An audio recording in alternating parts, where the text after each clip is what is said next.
آدمی بیوی کی اطاعت کرے گا لیکن ماں کی فرما برداری نہیں کرے گا، بیوی کی ڈیمانڈ پہ فوراً بھاگ کے جائے گا، لیکن ماں دوائی کا بھی کہہ رہی ہوگی تو ٹال مٹول کرتا رہے گا، کل پرسوں ہفتے گزر جائیں گے، ماں کے ساتھ جانا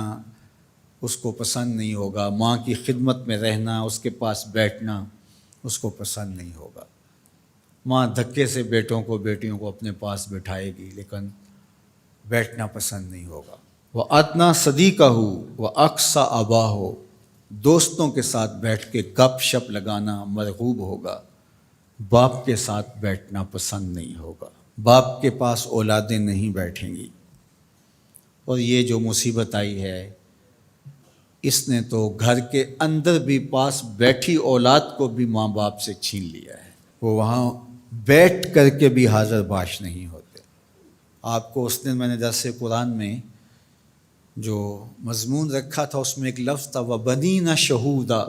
وہ بیٹے جو حاضر باش ہوں وہ نعمت ہوتے ہیں،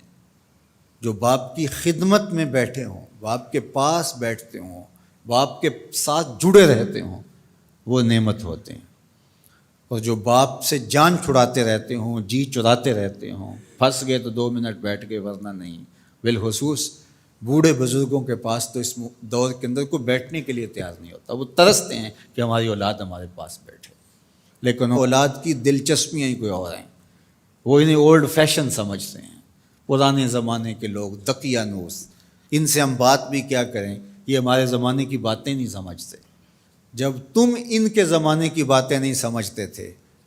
انہوں نے ایک لفظ پانی اور روٹی سکھانے کے لیے کتنی محنت کی تھی تمہارے اوپر،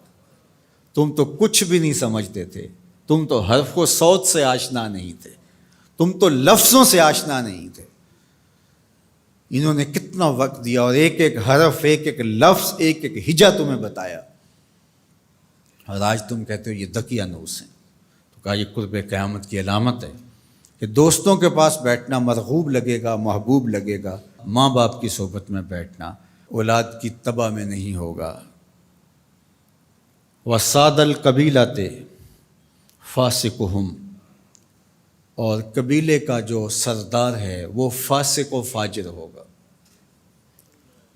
سرداری، قبیلے کا بڑا بننا، خاندان کا بڑا ہونا، یہ صلاحیت کی وجہ سے نہیں، تقوی کی بنیاد پر نہیں،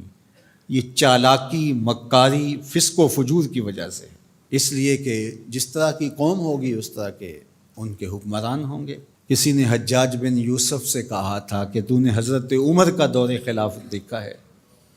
تو ان جیسا انداز حکومت اختیار کیوں نہیں کرتا؟ تو اس نے 2 لفظی جواب دیا، تبازروا اتعمر لکم،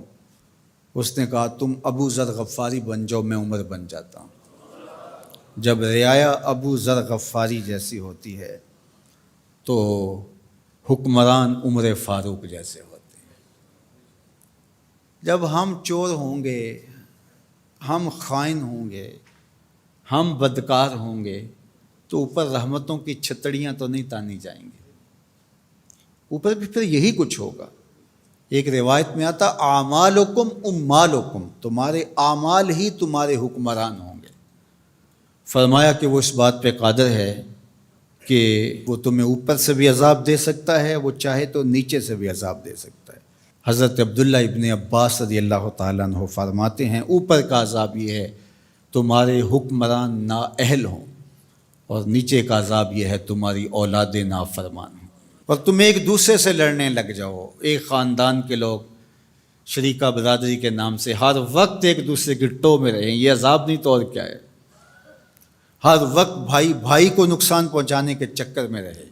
بہنیں اور بھائی آپس میں ایک دوسرے کے دشمن بنے کھڑے ہوں، ہمسایہ ایک دوسرے کی عزت کو اچھالنے کے لیے تیار کھڑا ہو، محلہ راحت کا ساماں ہونا چاہیے لیکن محلہ